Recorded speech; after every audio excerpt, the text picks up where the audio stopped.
Hi everyone, I'm Dale Smith, aka Journo Dale, and we're here to talk about Canadian politics.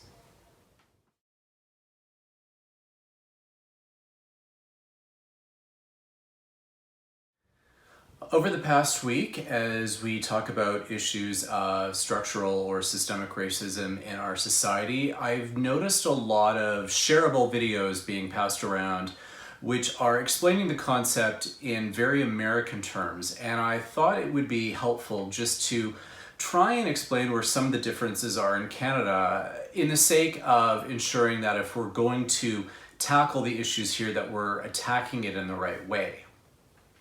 So for example, we're seeing in these videos stuff that talks about how, for example, property taxes go to fund schools and richer neighborhoods get better or higher property taxes funding better schools and better teachers. That's not how that works at all in Canada because education here and schools are funded through provincial taxes and come through provincial governments. Which isn't, of course, to say that there aren't resourcing disparities, but it's not as a result of the property tax system. Those tend to be decisions made by school boards, which we do have some say over in terms of who we elect as school board trustees, which are kind of one of the sort of forgotten elements of municipal elections that few people really talk about. And, you know, as someone who follows these things closely enough, whenever municipal elections come around, I try and find out about who these candidates are, and many of them don't even have websites. And it's a bit frustrating in, you know, how are we able to exercise our democratic control over these kinds of areas where these decisions are made if we can't get information on who the candidates are. So that's something to keep in mind.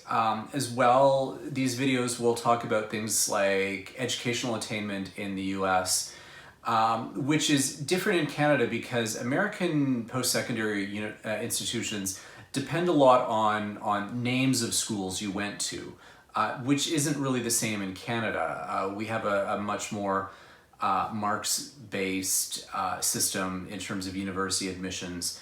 And financial aid and so on. I mean, the ways in which universities in Canada are funded are vastly different from how they are in the US, and tuition levels especially. When we're looking at the disparities in those areas, we need to ensure that we're looking at them in a Canadian context and not an American one.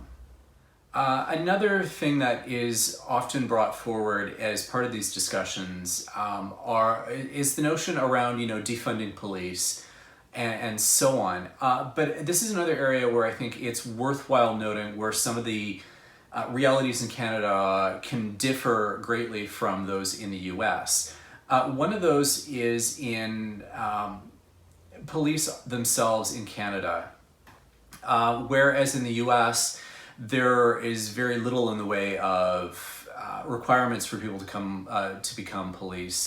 They're often high school graduates, and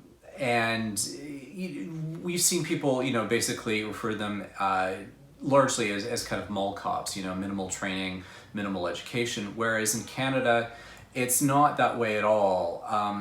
Most police officers have some level of post-secondary, either criminology degrees or police studies of some variety. RCMP members have to go through a specific 6-month training program out of Depot in Regina. So when we're looking at how police culture is different in Canada and the US, that's one of the things we should really look at.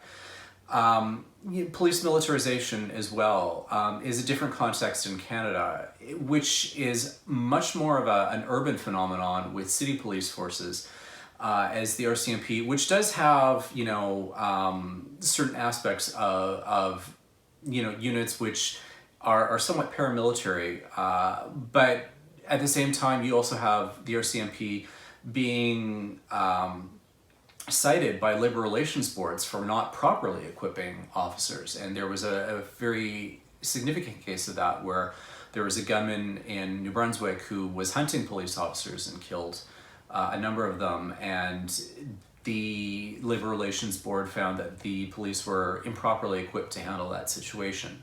And that's been a constant battle, which has gone on to eventual RCMP unionization, which is in the process right now.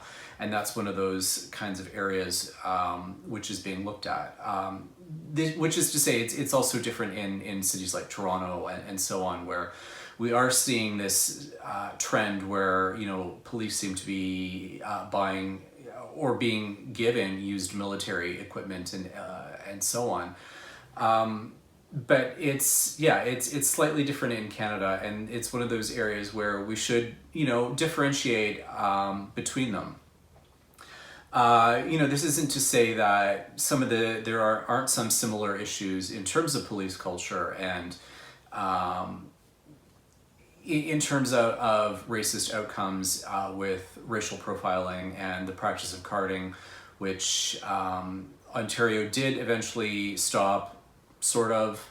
And there's a really long and troubled history in Canada where, in particular with Indigenous people and encounters with police. And, you know, we saw a lot of this play out over the course of the Missing and Murdered Indigenous Women inquiry as well. So, yes, we have these same issues in Canada on a broad scope, but if we want to, you know, look at how do we address them in Canada, how do we fix those disparities, how do we look at where we should put our attention in terms of you know, addressing where these challenges are, we should look at them in a Canadian context and not just, you know, shareable content from the US that offers its own solutions for its own particular problems and expect them to be the same in Canada. So, you know, we see this, we've been seeing this increasingly, you know, where certain political parties, for example, come up with solutions for problems that are based in American terms and not how systems operate in Canada. So as we have these conversations in Canada and as we look at ways in which we can work to address these systemic and cultural barriers in Canada, we should keep in mind where those barriers and processes are in Canada, and not simply just rely on American content and try and address them from that angle, because that won't solve the problems we have in Canada. And that is everything for this week. Join us again next week for some more Canadian politics. I'm Dale Smith. That's at journo_Dale on Twitter. And don't forget to like the video, share, subscribe, and support us on Patreon. Thanks, everyone.